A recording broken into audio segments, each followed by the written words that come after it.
The golden rule is we learn and try to be open-minded to people's opinions, even if we don't agree with them. Everyone has an opinion, so do I. The only difference is my opinions are based on facts. I'm your host Dave Sedic, and this is my opinion report.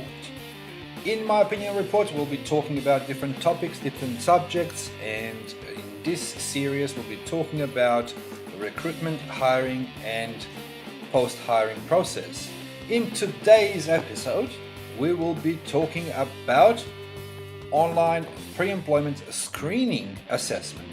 So, let's talk about it. Let me ask you a question. How many of you really enjoy doing online assessments?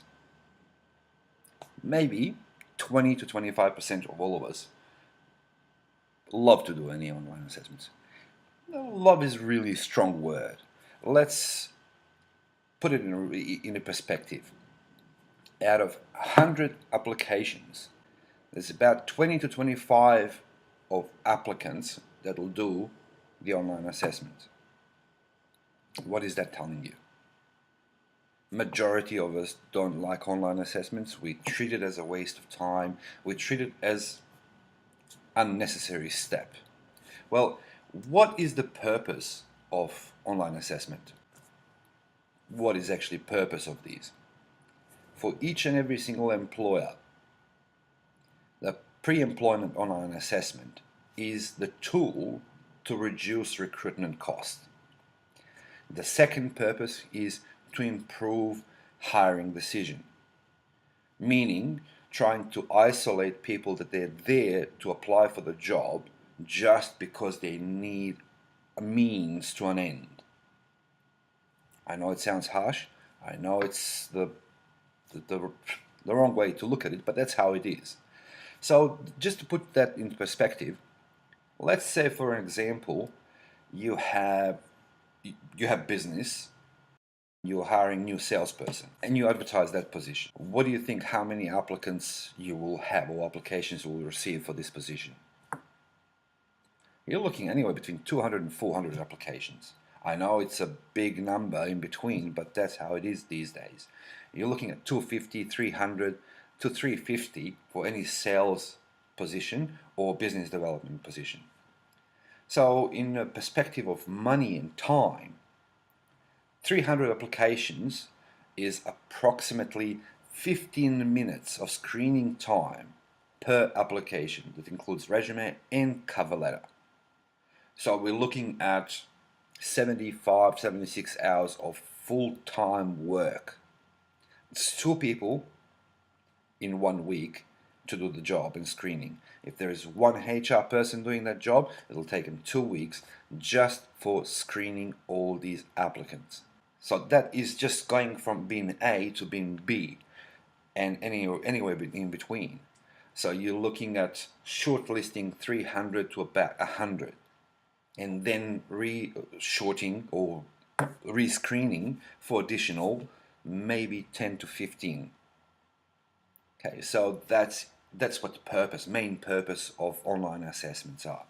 Well, this is exactly the reason why they're trying to do these online assessments, the screening and shortlisting of applicants. So virtually they're self-shortlisting.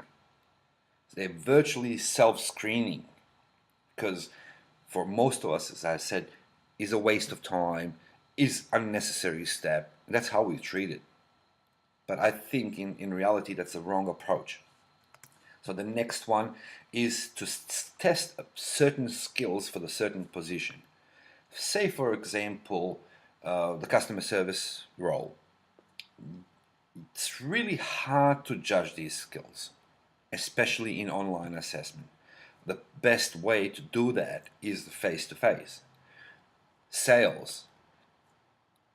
You can judge certain areas in online assessment, but not all of it. The personal interaction, the skills in regards to how you interact with a person. It's really only possible to be judged by face-to-face interaction. So most of sales and customer service roles are judged face to face, and online assessments for these particular roles is just a waste of time for an employer and for you as an applicant. If you apply for admin job, and if you're required to have great Microsoft or Office skills, or whatever the reason is that you need to utilize your software package, that's where you do the testing. You want to make sure the person knows how to create Excel tables, how to do this formulas, how to set up the Word document, how to create a PowerPoint presentation, and all the rest of it. So that's where your online screening assessment comes very handy, so you know that the skills are there and they know how to do the certain tasks. So what is the next one? The next purpose is to check your aptitude and attitude. So again, if you know how to approach these online assessments, you can actually wing it. You can navigate this test to pass minimum requirement. And if you take a logical approach to online assessment, you can actually nail every single assessment, regardless of what it is. The question is, what sort of assessments are out there? What types of assessments are out there? So there's two types. One is online screening test, which is pre-phone interview or pre-interview process. So what they're trying to do is screening, a shortlisting. So pretty much whoever goes through the stage of online assessment will go to the next stage, which is phone interview. And from there on, they will shortlist to people that actually want to call in for face-to-face interview. And the second one is the online pre-employment test. So this is the one that actually is done after the phone interview. Say, for an example, you have a position that is customer service manager or whatever there might be in a managerial or leadership role. They'll give you a call, they'll have a chat with you, they'll talk about your experience, they'll ask you certain questions, and they think, well, it's on a borderline. Or, yeah, sounds pretty decent, let's see what's really behind this person. That's where you get an invitation to do a pre-employment test. So-called pre-employment. There's no guarantee, but it's a pre-interview process. What sort of assessments you can expect in this matter? There's several different types, and I'll be talking about three in particular. One is a task-based, which is job-specific. As I just said, admin jobs. Most of the times, people in admin positions will require to have specific skills for that position. The second one is aptitude and ability test. So it's a technical skills and logical reasoning. Majority of these tests being employed in high risk and high value positions. One of the positions that you have to go through these assessments is, say, for example, train driver, police officer, security personnel. So all these high value and high risk positions, you will be required to go through these. So that is must. If you're applying for some of these jobs and if you get invited to do this, I strongly recommend you take that test, because you will not pass any further, you will not progress any further until you complete this test. And the next one is the applicant screening process. In instances where you have a lot of applicants, you have a mixture of three categories of applicants. One, that actively looking for any job.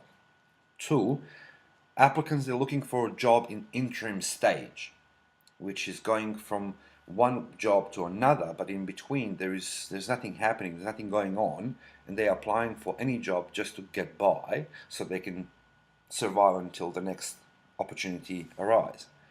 And the third one is the people actually looking for that specific job. They'll do anything to get that position.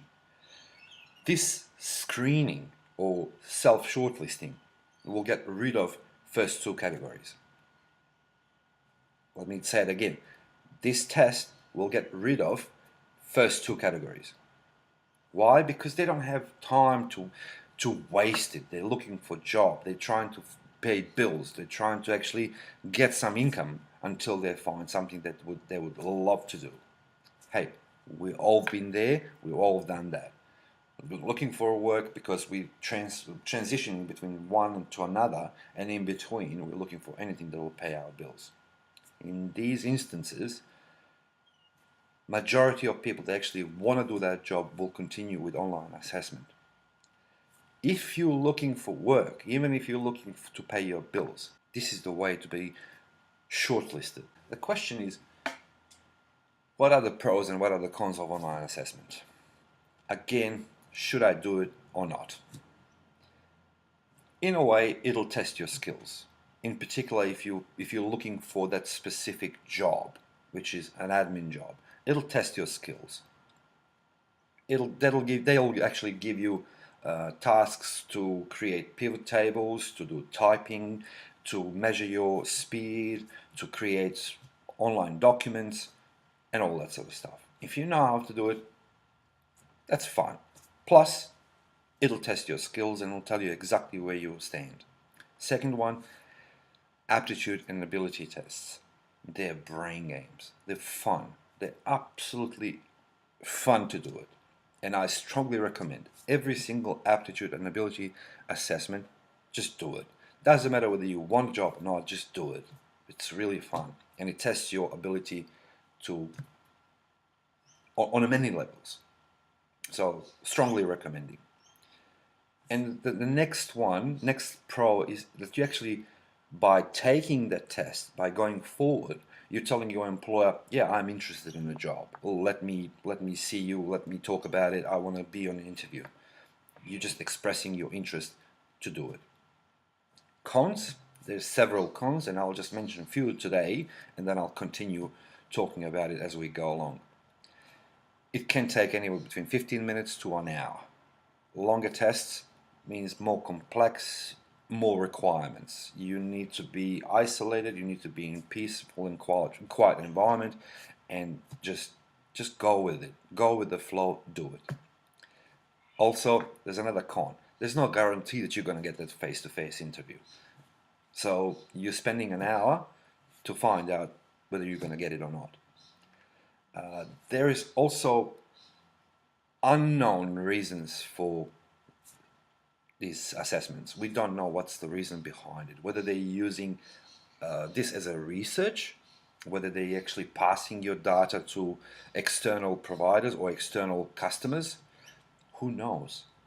So these assessments are being used to do research, and research only. There is no job. You're applying for a fake job, you get invited for an assessment, you perform that assessment, you're hoping you actually get face-to-face, and there's nothing out of it. It's only for research purposes. And majority of the statistical companies, they actually collect these data, will say, all right, okay, you applied for these 1,000 people applied for the sales jobs, and these are their characteristics, and this is what they have done, this is how they reacted, these are the common questions and common answers that they're given us. So pretty much just statistical purposes and research based. If you're applying for large companies, large organizations, they have more than 150, 200 employees, more than likely the online assessment is legit. So be mindful, do some research, who you're applying for, why, try to figure out what's behind, what's the reason behind. Another way of figuring out whether you should be doing this assessment or not, give them a call.